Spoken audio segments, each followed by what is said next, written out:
ndiri muntu ngantu.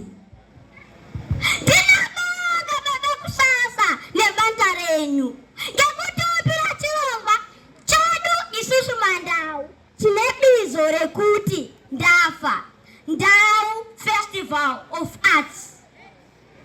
Hii baba kusasa hoye, ndaendayo nyamashi ndazipira hangu kuti ndikanyatapa Ndafa unon ndikafa azvinazo ndafa kundafa ngekuti apana kusiri kufapi zvakatodzana dedene muntu.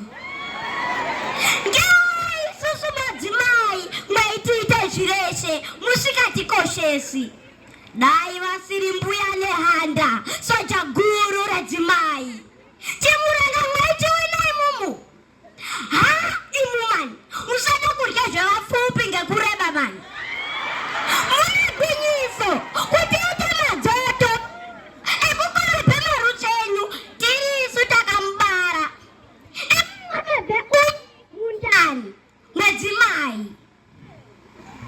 Mwadzimupopomwe takagara muntu unopona mundani taibiribidwa taijanjaya asi motiite zvipwimbwizi. Munozviziva here kuti kurwadziwa kwatinozwe pakubara hamungakuqinei. Ndosaka Marure akape isusu basaro. Tapedza kumurera kubva muchiri zvichii mwakura manje mubongo wakona kuzwi Muroi. Ndinorwadziwa mani. Zvinozvi nyara dzedu dzakadzara minyama yematsvina nemarutso emwaitibatisa muchakatsonga. Asi pamuri hazvizi kukosha. Chakakosha idoro. Makuzidzora enyuwa haafunguwo here kuti ndini maenyu dai pasina mudzimai mwaideni musiri popi.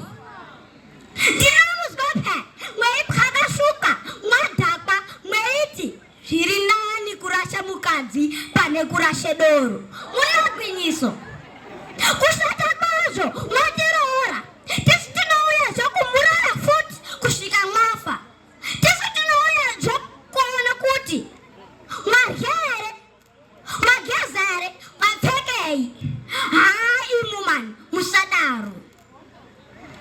Mwafunga kutibonga munotibongeke kutitaka kana kutituka.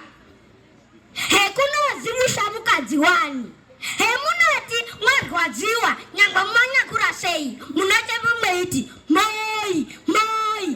Munotidaidzirei kana kuti sisi kukosha. Musade kukumbire kutabwe ndi Marure mwazwa. Chii chamunoita chatisikaiti. Muchongora tinozvina wani. Amuoni muchongo weHolandi wakadzara madzimai anogiye zvinodadisa.